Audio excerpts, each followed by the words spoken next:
Sa unang linggo na ng Enero, pipirmahan ni Pangulong Bongbong Marcos ang 2026 National Budget ayon po kay Executive Secretary Ralph Recto.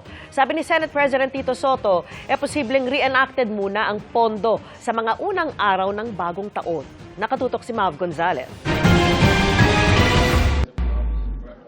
Sa December 29, inaasahang raratipikahan ng Kongreso ang panukalang 2026 National Budget. Dahil kailangan pa itong i-transmit at reviewin ng Pangulo, tingin ni Senate President Tito Soto, malamang reenacted muna ang budget sa mga unang araw ng 2026. If they have started reviewing it from now, up to that time, there is a possibility, but I doubt it. I doubt it.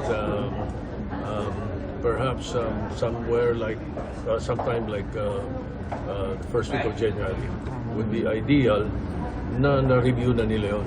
So possible reenacted for a few days, gano'n? Yeah. Kung ganun lang naman, wala problema because di ba the last time, pa kaming 3 months na reenacted. Si Senate President Pro Tempore Ping Lacson, matagal na ring sinasabing mas mainam nang magkaroon ng reenacted budget sa unang quarter ng 2026 kaysa madaliin ang pagpasa na hindi nare-resolba ang mga issue ng maling paggamit at pag-abuso sa pondo, partikular sa flood control projects. Dahil aniya hindi magkasundo ang Senado at Kamara sa ilang programa, kabilang ang farm-to-market roads at mga ayuda gaya ng MAIFIP at AIX, naglagay na lang ng safeguards ang Senado sa pagpapatupad ng mga ito. Kinumpirma ni Executive Secretary Ralph Recto na sa unang linggo ng Enero pipirmahan ng Pangulo ang 2026 budget. Naiintindihan naman daw ni Senate Finance Committee Chairman Senator Win Gatchalian na kailangan ng ehekutibo ng sapat na oras na reviewin ang mahigit 4,000 pahina ng enrolled copy ng budget. Maingat na aksyon aniya na pirmahan ito ng Pangulo sa unang linggo ng Enero para masigurong napag-aralan talaga lahat ng probisyon. Nauna na rin sinabi ni Gatchalian na kumpiyansa siyang walang i-veto sa budget ng Pangulo dahil coordinated ito sa ehekutibo. Iginiit naman nila Lanao del Sur 1st District Representative Zia Alonto Adjong na walang pork barrel sa 2026 national budget. I'm confident at this time this 2026 budget is full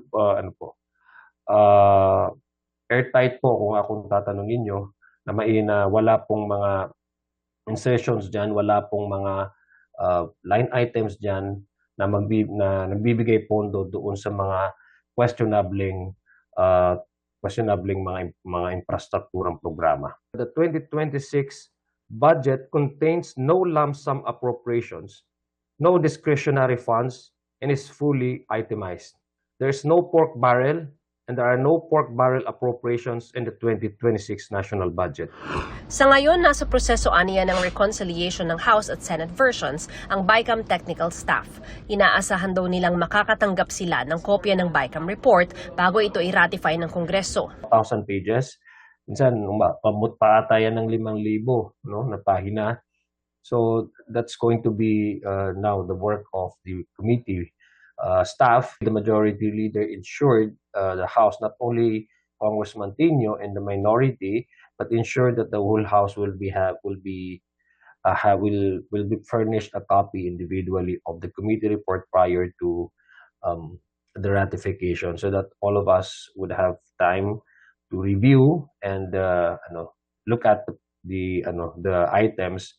And compare it probably on the approved HGAB. Para sa GMA Integrated News, Mav Gonzalez, nakatutok, 24 oras.